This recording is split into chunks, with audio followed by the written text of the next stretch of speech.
Hello students. In today's class we are going to study about certain experiments on photosynthesis. So the first experiment is to test a leaf for the presence of starch. For this we need to detach a green leaf and then keep it in the boiling water.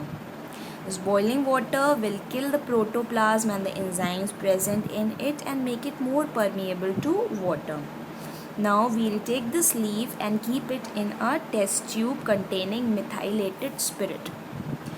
And then after that we'll keep it in a water bath which is containing the boiling water and boil it for some period of time.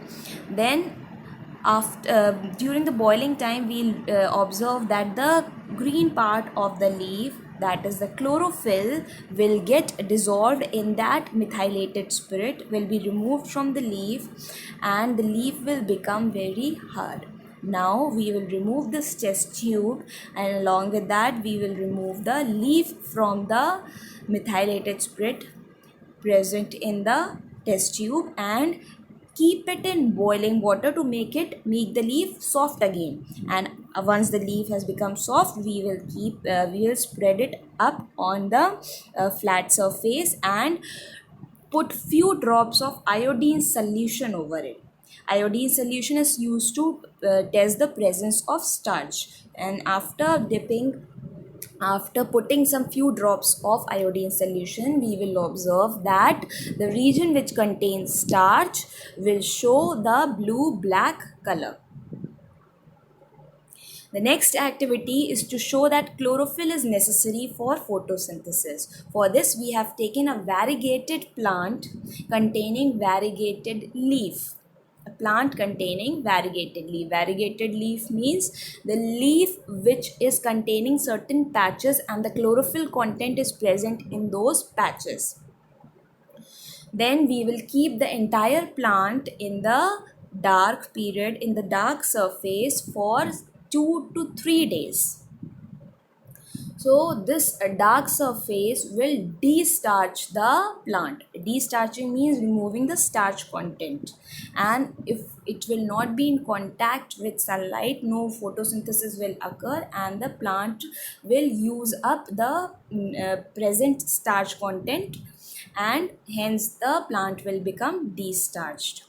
After destarching the plant, we will place it in sunlight for few hours and then we will detach a leaf from that plant and we will draw the outline of that leaf so that we can find out the region which is containing patches. Now we will spread it on a flat surface and put few drops of iodine on it, and we will observe that the green parts where the chlorophyll content was present was showing the blue black color. The region which were green in color, the patches which were green in color, when we have put the drops of iodine over it, it has shown the blue black color. This shows that chlorophyll is necessary for photosynthesis. So starch was prepared only in the region which were green in color due to the presence of chlorophyll in that region. Next activity is to show that sunlight is necessary for photosynthesis. So for this we have taken a potted plant and we have de-starched that plant by keeping it in dark region for 2 days. For around 2 days we have kept it in a dark region. And then we have taken a black paper and in that black paper we have cut a simple L shape. With the help of stencil we will cut it, and now we will cover it over one of the leaf of that plant and leave it now in a sunlight. Now we'll detach the leaf from the plant and after that we'll remove that black paper we have covered over the leaf, and then we will put the drops of iodine over the leaf. We will observe that the regions which were exposed with the black paper have not changed color, have not turned blue black, while the region which were exposed to the sunlight, the region which was covered with the black paper was not exposed to sunlight, and hence has not shown any photosynthesis. So no starch was being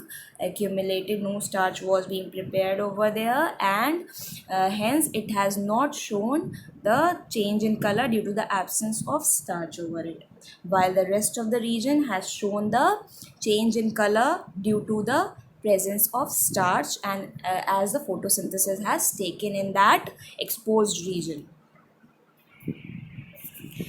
The fourth activity is to show that oxygen is given out during photosynthesis. For this, we have taken a hydrilla plant, it is a water plant, and we have covered it with a funnel, with a glass funnel.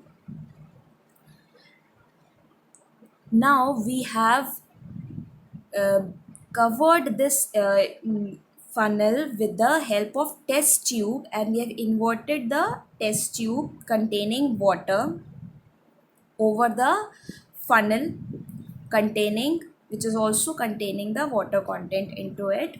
We have covered. Now we'll keep this setup in a beaker containing water.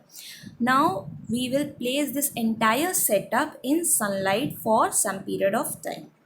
We will observe that after some time certain bubbles formation has taken place, and we will also observe that the water level has gone down. Water level has gone down in the test tube, and the bubble formation has taken place. So now we will observe that photosynthesis has taken place, and certain gas has been. How we will come to know that photosynthesis has taken place? We will firstly remove this when this bubble formation takes place. We will remove this inverted test tube and bring the splinter near it, and we will see that the splinter burns into flames when it comes in contact with oxygen, as oxygen is necessary for combustion of gas. So this shows that the gas released is oxygen, and hence photosynthesis has taken place. So during photosynthesis, as we know, carbon dioxide is utilized and oxygen gas is released. Now the next experiment and the last experiment is to show that CO2 is necessary for photosynthesis. For this, we have de-starched the potted plant by keeping it in dark surface for few days, and then we have taken the conical flask containing potassium hydroxide. And children, you have already studied in class 9 that potassium hydroxide is performing the work of absorbing the CO2 content. So it absorbs the CO2 content. Now we will insert one of the leaf into this conical flask through the help of splint cork. Now we'll keep the setup in sunlight for few hours. After few hours, we will see that the leaf from the conical flask, we will be removing it, and we will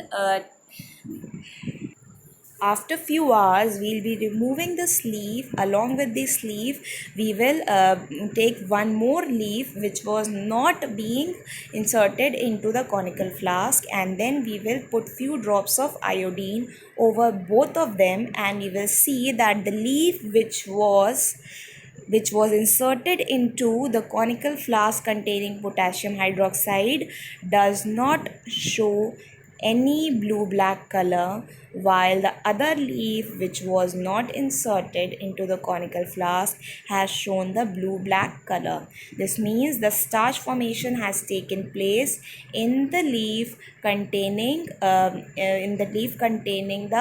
CO2 content.